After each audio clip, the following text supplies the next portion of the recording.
Hey guys, welcome to my online CA. मेरा नाम है देव। सो गाइस, आज के इस वीडियो में हम लोग बात करने वाले हैं ITR intimation under section 143 sub section 1 for the assessment year 22 और 23। जी हाँ, तो जो आईटीआर इंटीमेशन होती है आखिर वो होती क्या है, इसका मीनिंग क्या होता है। 3 टाइप के आपको नोटिस मिलते हैं।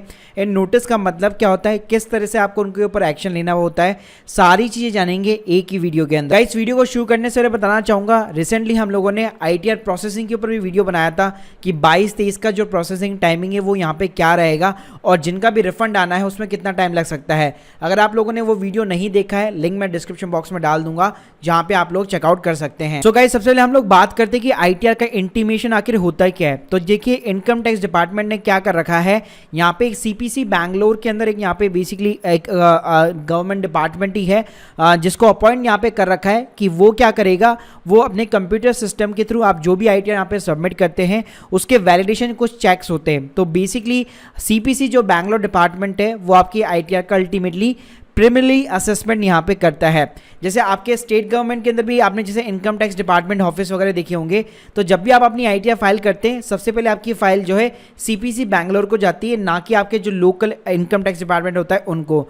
तो गाइस, जो सीपीसी बैंगलोर है अल्टीमेटली क्या करता है, आपकी आईटीआर को चेकआउट करता है, उसके अंदर कुछ वैलिडेशन चेकआउट करता है और ये सारा काम कंप्यूटराइज होता है।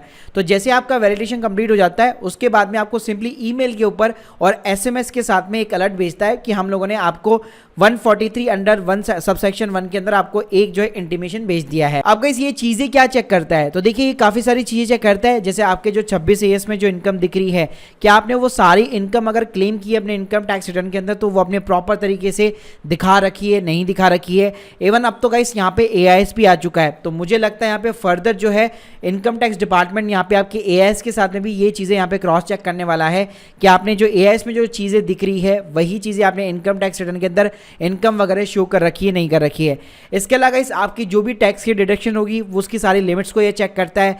प्लस आपके जो एम्प्लॉयर आपको जो फॉर्म 16 इशू करते हैं वहां पे आप अपनी कंपनी को जो डिक्लेरेशन देते हैं अपने इन्वेस्टमेंट का, अपने डिडक्शंस का, उसको भी ये क्रॉस चेक करता है कि आप जब आईटीआर फाइल करें तो उस टाइम आपने क्या ले रखा है। अगर ज़्यादा ले रखा होगा तो उसके अकॉर्डिंग ये सिस्टम जो है आपको उस टाइप के जो है अलर्ट्स वगैरह भेजता है।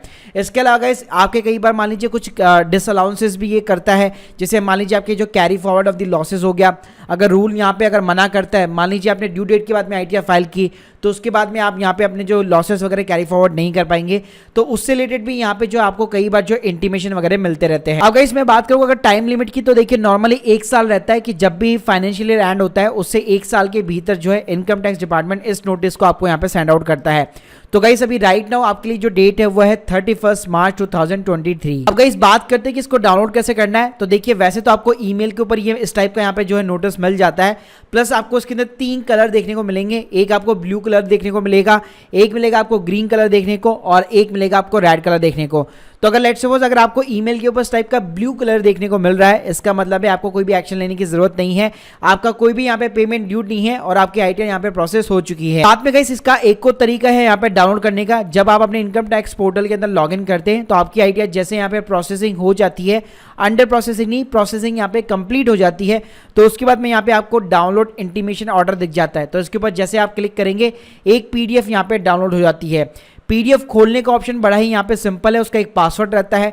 पासवर्ड में सिंपली गाइस आपका जो भी पैन नंबर होता है और आपकी जो भी डेट ऑफ बर्थ होती है दोनों को यहाँ पे लोअर केस के अंदर सिंपली कंबाइन करना होता है और उसके थ्रू आप यहाँ पे इंटीमेशन ओपन कर सकते हैं। तो गाइस, इसके अंदर आपको 3 केसेस मिल सकते हैं। पहला केस जैसे मैंने आपको बताया, अगर आपको मान लीजिए ब्लू टाइप का केस मिलता है, इसका मतलब ये है कि आपका कोई भी डिमांड नहीं है, कोई भी रिफंड नहीं है। तो गाइस, उस केस में अगर आप सेटिस्फाइड है तो यहाँ पे आपको कोई भी एक्शन वगैरह लेने की जरूरत नहीं है। आप सिंपली अपनी जो इंटीमेशन है उसको यहाँ पे इग्नोर कर सकते हैं, आपको कोई भी एक्शन नहीं लेना है। गाइस, सेकंड केस हो सकता है कि मान लीजिए आपको यहाँ पे रिफंड इशू हो रखा हो, तो उस केस में गाइस यहाँ पे आपको चेकआउट करना चाहिए कि आपने जो रिफंड क्लेम किया था एग्जैक्ट वही रिफंड यहाँ पे आपको इशू हो रखा है कि नहीं हो रखा। अगर लेट सपोज नहीं हो रखा तो आप यहाँ पे अपनी जो है रिवाइज आईटीआर फाइल कर सकते हैं या फिर गवर्नमेंट डिपार्टमेंट का जो भी यहाँ पे इंटीमेशन आया है उसके अगेंस्ट में रिप्लाई भी कर सकते हैं। तो गाइस, रिवाइज रिटर्न कैसे फाइल करनी है इसके ऊपर मैं एक सेपरेट वीडियो बना चुका हूँ जिसके लिंक मैं आपको डिस्क्रिप्शन बॉक्स में प्रोवाइड कर दूंगा। सो गाइस, अगर आपका यहाँ पे रिफंड जो इंटीमेशन हो जाता है तो उसके guys with in the 1 month आपके बैंक अकाउंट के अंदर आपका जो पैसा है यहाँ पे जो है सीपीसी बैंगलोर क्रेडिट कर देता है। तीसरा गाइस जो केस होता है वो थोड़ा सा भारी भरकम होता है, जहां पे आपको डिमांड नोटिस जारी होता है कि आपको ये अमाउंट यहाँ पे पे करना है। तो गाइस उस केस में यहाँ पे आपके दो एक्शन हो सकते हैं, या तो अगर लेट्स सपोज अगर आप सेटिस्फाइड है तो आप पूरा जो आउटस्टैंडिंग अमाउंट है वो सिंपली पे कर सकते हैं। पे करने के लिए आपको सिंपली ऊपर वाले टैब के अंदर जाना है, यहाँ पे आपको पेंडिंग एक्शन में रिस्पॉन्स टू आउटस्टैंडिंग डिमांड का ऑप्शन दिख जाता है। तो इसके अंदर इजीली आप यहाँ पे जो भी आपका डिमांड होगा उसको आप पे आउट कर, या फिर गाइस अगर लेट्स सपोज अगर आप सेटिस्फाइड नहीं होते हैं, आपको लगता है कि नहीं भाई डिमांड तो यहाँ पे गलत तरीके से जनरेट हो रखी है, यहाँ पे इनकम टैक्स डिपार्टमेंट की तरफ से कोई ना कोई गलती है, तो गाइस उस केस में यहाँ पे आप सिंपली रिवर्ट बैक भी कर सकते हैं। यहाँ पे जो रिस्पॉन्स टू आउटस्टैंडिंग डिमांड का यहाँ पे ऑप्शन आता है वहाँ पे आपको रिवर्ट का ऑप्शन में मिल जाता है, और इसके ऊपर भी मैं एक सेपरेट वीडियो यहाँ पे ऑलरेडी बना चुका हूँ जिसके लिंक मैं आपको डिस्क्रिप्शन बॉक्स में प्रोवाइड कर दूंगा। गाइस इन तीनों केसों के अकॉर्डिंग आपको यहाँ पे जो है बेसिकली यहाँ पे एक्शन लेना पड़ता है। इसके अलावा गाइस मैं बात करूँ कि इस लेटर के अंदर होता है क्या है, तो यहाँ पे आपको सिंपली दो कॉलम मिल जाते हैं। एक कॉलम होता है as provided by the tax payer, इसका मतलब आपने जो रिटर्न फाइल कर रखी होती है उसके अकॉर्डिंग जो भी आपने अमाउंट्स वगैरह फिलअप वगैरह किए होते हैं तो उसके अकॉर्डिंग ये आपको सारे अमाउंट दिखाता है। सेकंड कॉलम होता है as computed under section 143 subsection 1, इसका मतलब है इनकम टैक्स डिपार्टमेंट अपना जो कंप्यूटर का वैलिडेशन चलाया है तो उसके अकॉर्डिंग वहां पे क्या अमाउंट आ रही है वो यहाँ पे आपको दिखाई देती है। तो देखिए गाइस जहां पे भी आपको वेरिएंस नजर आता है वहां पे आपको एक तरह का रेड कलर का साइन नजर आ जाएगा, तो आपको ये चीज़ फाइंड आउट करनी पड़ेगी। तो मैंने यहाँ पे ये वाला अमाउंट लिया हुआ है, उनकी ओर से ये वाला अमाउंट आ रहा है, तो ये अमाउंट या करेक्ट है गलत है, तो उसके अकॉर्डिंग गाइस यहाँ पे आपको जो अपना एक्शन वगैरह लेना पड़ता है। तो guys hope you like this video, please subscribe channel. अगर आप लोगों के पास भी गाइस डिमांड लेटर वगैरह इशू आ रखा है और आपको एक टैक्स कंसल्टेंट की रिक्वायरमेंट है, लिंक आपको डिस्क्रिप्शन बॉक्स में मिल जाएगी, वहां से आप मेरे साथ 1-to-1 गेट कनेक्टेड हो सकते हैं। Thank you guys, thank you very much.